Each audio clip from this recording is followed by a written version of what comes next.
Arizona Wildcats fall here in Tempe for the second consecutive year. 81-78 the final here today. I'm David Kelly, joined by Steve Rivera, longtime Arizona Wildcats beat writer, and Sean Miller afterward talked about a common theme in that defense has been an issue. Now, the Oregon State loss, there were some defensive breakdowns, but I thought overall that was an offensively lost game because they just didn't make shots in that game. Today, Arizona played well enough, I think, offensively to win, but like T.J. McConnell said afterward, you can't give up 80 points, and they got beat on the interior like I had not seen it this season. No question, he's right. This is the second time this year they've given up more than 80 points, which is an aberration. They usually don't, or typically don't.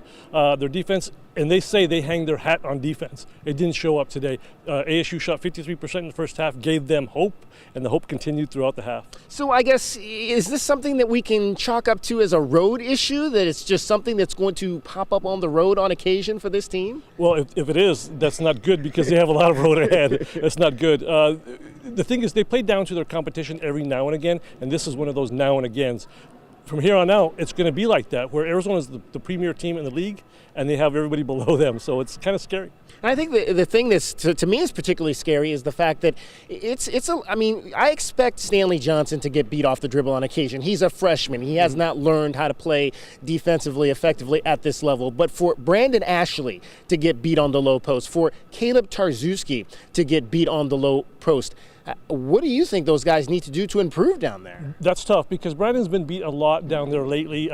Most of the season because of he's just slower this year for some reason. Caleb, he's considered to be one of the better defenders as a big man. That didn't happen today. It's very strange, very odd. It's every once in a while, but every once in a while gets you beat in the tournament. And the bad thing about this was that this was as good a game that I've seen from T.J. McConnell. A couple weeks ago, Sean Miller said he's an NBA point guard. I haven't necessarily believed that, but from what I saw today, I'm beginning to believe that he can play at the next level. I agree with you. He's played very, very well in the last month and a half or whatever it was, 25 points today. He kept Arizona in the game. I thought Rondae Hollis-Jefferson did the same with 14 points. I think it was 8 rebounds. He was a monster inside.